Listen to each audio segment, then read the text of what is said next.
मैं आज तुम लोगों के साथ मेरा नीट का फेलियर स्टोरी बताने वाला हूँ। सक्सेस स्टोरी तुम लोगों को अच्छा लगता है, देखने में अच्छा लगता है, लेकिन तुम लोगों को अगर कुछ सीखना है कि तुमको क्या क्या गलती फिर से नहीं करना है, वो तुम सक्सेस स्टोरी से नहीं सीख सकते। तुम फेलियर स्टोरी देखोगे तो उससे तुमको क्या पता चलेगा कि उन्होंने क्या क्या गलती किया था, तो जिसके लिए वो फेलियर हुआ था।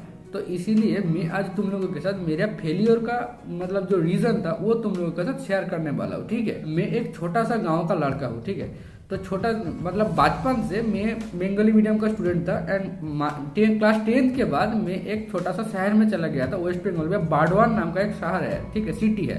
तो वहाँ पर मैं चला गया था नीट के प्रिपरेशन के लिए। वहाँ पर जाने के बाद मुझे क्या हुआ कि मैं एक नॉर्मल सा बंगाली मीडियम का स्टूडेंट था, मतलब स्टूडेंट अच्छा था लेकिन बंगाली मीडियम का स्टूडेंट था। वहाँ पर जाकर क्या हुआ कि एक सिटी में एक गांव का लड़का, ठीक है, तो वहाँ पर मुझे क्या हुआ, सेल्फ कॉन्फिडेंस थोड़ा थोड़ा डिक्रीज होने लगा।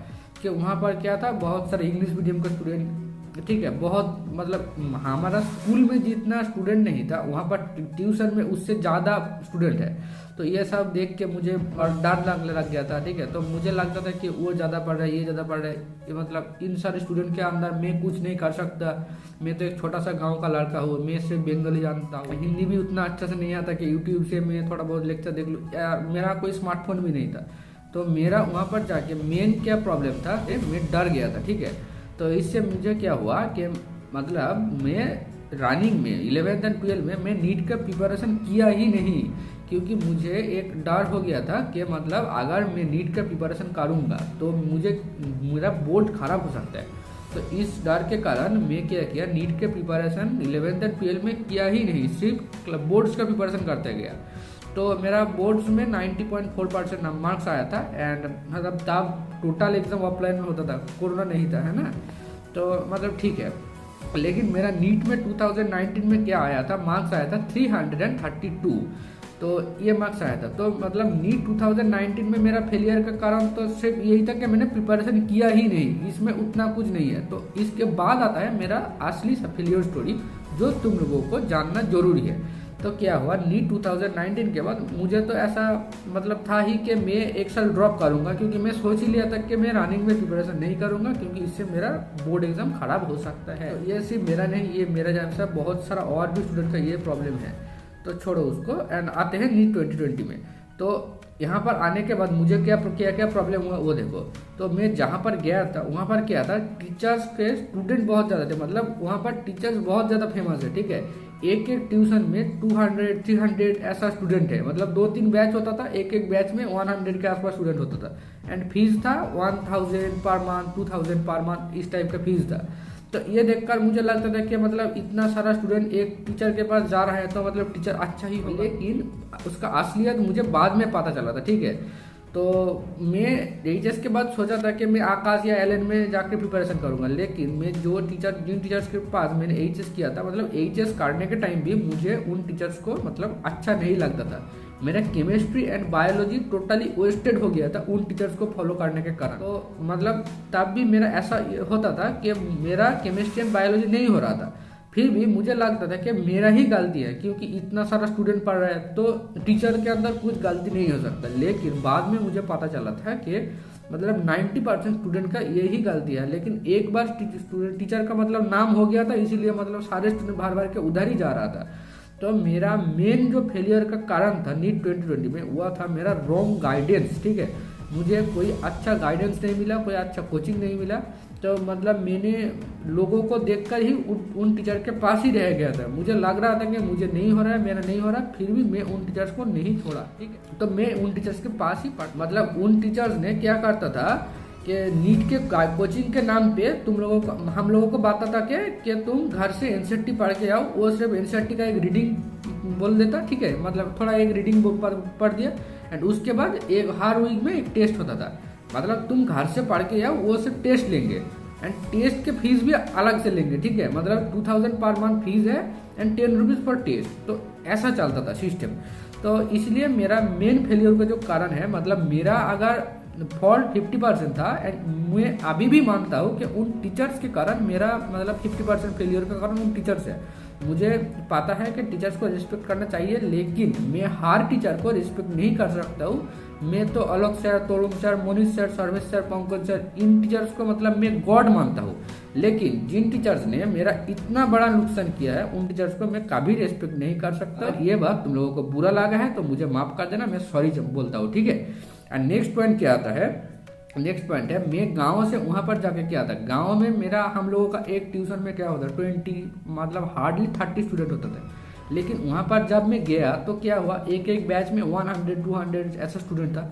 तो वहाँ पर जाने के बाद मुझे क्या होता था कि मतलब मैं एक नॉर्मल बंगाली मीडियम का स्टूडेंट हूँ, तो वहाँ पर सारा इंग्लिश मीडियम का स्टूडेंट है, ये वो ऐसा चलता था। तो मैं क्या करता था, मतलब बहुत सारा स्टूडेंट क्या होता था कि शो अप करता है, मतलब पढ़ता कुछ नहीं लेकिन शो अप करता है बहुत ज़्यादा, प्रिपरेशन कर रहा है नीट का लेकिन हाथ में लेके घूम रहे हैं सेनगेज, ठीक है। मुझे तो तब यह पता नहीं था कि नीट में कितना कैसा होता है, नीट कितना क्वेश्चन आता है, कहाँ से आता है, ये तो मुझे उतना पता नहीं था, मतलब अवेयरनेस नहीं था। तो मैं क्या करता था, सेनगेज खरीद लिया। कुछ दिन बाद देखा कि एक स्टूडेंट ट्रूमैन लेके घूम रहा है तो मैंने ट्रूमैन खरीद लिया। कुछ दिन बाद देखा कि एक स्टूडेंट ने केमिस्ट्री का मतलब और कुछ बुक्स लेके घूम रहे थे, मैं वो खरीद लिया। कुछ दिन बाद क्या किया, मैंने फिजिक्स का दिनेश का ऑब्जेक्टिव बुक्स इतना सारा मतलब टोटल मिला के इतना वॉल्यूम है तो मैं वो खरीद लिया। ऐसा करता गया मैं, तो इससे क्या हुआ, मेरा बहुत सारा टाइम भी वेस्ट हो गया, मेरा मनी भी वेस्ट हो गया एंड मैं इरेलीवेंट इधर उधर घूमता रहा, मेरा कुछ काम नहीं हुआ। पहले ही बताया कि मेरा सेल्फ कॉन्फिडेंस पहले इतना अच्छा नहीं था 2019 के पहले। उसके बाद मेरा क्या क्या गलती था कि रॉन्ग टीचर्स मतलब रॉन्ग गाइडेंस। उसके बाद क्या हुआ, इरेलीवेंट मटेरियल। इरेलीवेंट मटेरियल के बाद क्या आता है, मतलब मुझे कोई एक अच्छा टेस्ट सीरीज मतलब जो रेगुलर प्रैक्टिस होता है, मैं घर में प्रैक्टिस करता था, घर में प्रैक्टिस एंड कोई एक अच्छा सा टेस्ट सीरीज ज्वाइन करने का जो फीलिंग्स है वो अलग होता है, ठीक है। तो ये मुझे प्रॉब्लम हुआ था कि मैं ट्यूशन में टेस्ट देता था एंड उसके बाद मैं आकाश में ज्वाइन किया था एंड मुझे उतना अच्छा मार्क्स नहीं आता था, 550 के आसपास मेरा मार्क्स आता था, बट मैं उतना उस पर ध्यान नहीं दिया। मतलब मेरा मेन जो एक पॉइंट गलती था वो था कि मेरा सेल्फ एनालिसिस उतना अच्छा नहीं करता था मैं, मेरा क्यों गलती हो रहा है, मुझे क्या क्या इम्प्रूवमेंट करना है, ये मेरा एक फॉल्ट रह गया था, ठीक है। तो अगर सपोज मेरा अगर 550 मार्क्स आ रहा है तो मुझे वहाँ पर देखना चाहिए था ना मेरा क्यों 550 आया, तो मैं उतना अच्छे से टेस्ट एनालिसिस ये सारा नहीं करता था, तो ये मेरा एक गलती था। और उसके बाद क्या होता था, मैं बहुत ज़्यादा सोशल था। सोशल मतलब क्या है कि मतलब पूरा मतलब फ्रेंड्स के साथ भी बात कर रहा हूँ, ठीक है, कोई फैमिली फंक्शन में भी अटेंड कर रहा हूँ, तो ये मतलब मेरा अंदर उतना प्रेशर फील मुझे नहीं होता था।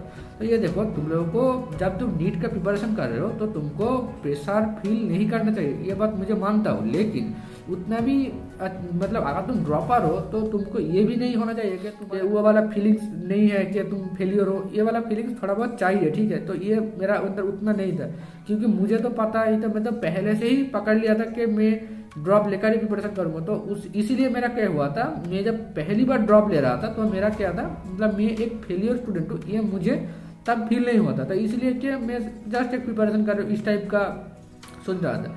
अगर तुम ड्रॉप ले रहे हो तो तुम ये सोचना चाहिए तुमको कि तुम एक फेलियर हो, ये वाला जो डिप्रेशन वाला थोड़ा फीलिंग्स तुम लोगों के अंदर होना चाहिए, ये मैं मानता हूँ, ठीक है। देखो नीट 2020 हुआ था, मतलब मैं 2019 के बाद जब नीट 2020 के लिए जब मैं प्रिपरेशन कर रहा था, उसके बाद क्या हुआ, कोरोना आ गया था बीच में, ठीक है। तो कोरोना जब आ गया तो मैं वहाँ पर मतलब ट्यूशन छोड़ के घर आ गया था। तो घर आने के बाद मैं तो उतना मतलब मैं सिर्फ अकेला पढ़ रहा था। तो उसके बाद क्या हुआ, कोरोना देखते हुए मुझे मतलब मैं सोच लिया था कि शायद इस साल कंपटीशन लो जा सकता है, क्योंकि सारे स्टूडेंट घर पर है, ठीक है, किसी का भी ऑफलाइन प्रिपरेशन नहीं हो रहा है, ऑफलाइन टेस्ट सीरीज नहीं हो रहा है। तो ये सोच लिया था मैं कि शायद इस साल कंपटीशन लो जाएगा, तो ये मैं सोच लिया था। इसीलिए मैं थोड़ा बहुत रिवीजन के टाइम उतना अच्छा फोकस नहीं किया, मतलब लास्ट 3 मंथ जो जितना इम्पोर्टेंट होता है वो मैंने लास्ट ईयर जो फिजिक्स वाले के जब मैंने प्रिपरेशन किया नीट 2021 के लिए, तब मुझे पता चला कि लास्ट 3 मंथ्स का वैल्यू क्या है। लेकिन जब मैं नीट 2020 के लिए प्रिपरेशन ले रहा था तब मुझे उतना अच्छे से मतलब मैंने रिवीजन नहीं किया था, लास्ट 3 मंथ्स में उतना मैंने टेस्ट एनालिसिस ये सब नहीं किया था। तो इस सारे रीज़न के कारण मैंने नीट 2019 में फेलियर हुआ था, वो तो पता है, एंड मेन जो मेरा फेलियर था नीट 2020 में हुआ था। एंड उसके बाद क्या हुआ, 2020 में मैं फेलियर हो गया था एंड बहुत ज़्यादा डिप्रेशन आ गया था मेरे अंदर, मतलब मुझे सुसाइड टाइप का भी थॉट्स आता था। एंड उसके बाद मैं उससे बाहर आया एंड फिजिक्स वाला याकीन मैथ से ज्वाइन किया एंड आज मैं वेस्ट बंगाल का एक one of the best medical college का फर्स्ट ईयर का स्टूडेंट हूँ, ठीक है। तो मतलब यही था मेरा गलतियों का मेन कारण फेलियर का, ठीक है। तो तुमको ये समझ लेना चाहिए, दूसरों को गलती देख के खुद सीख लो, तुम खुद गलती करके सीखोगे तो तुम लोगों को टाइम लग जाएगा। तो इसीलिए ही मैं आज तुम लोगों के साथ ये वीडियो शेयर कर रहा हूँ कि अगर तुम ये वीडियो देख रहे हो तो ये गलतियों को प्लीज़ मत रिपीट करना खुद के लाइफ में, ठीक है। तो ठीक है, मिलते हैं नेक्स्ट वीडियो में। अगर ये वीडियो तुम लोगों को अच्छा लगा है तो वीडियो को लाइक करना और सब्सक्राइब करना।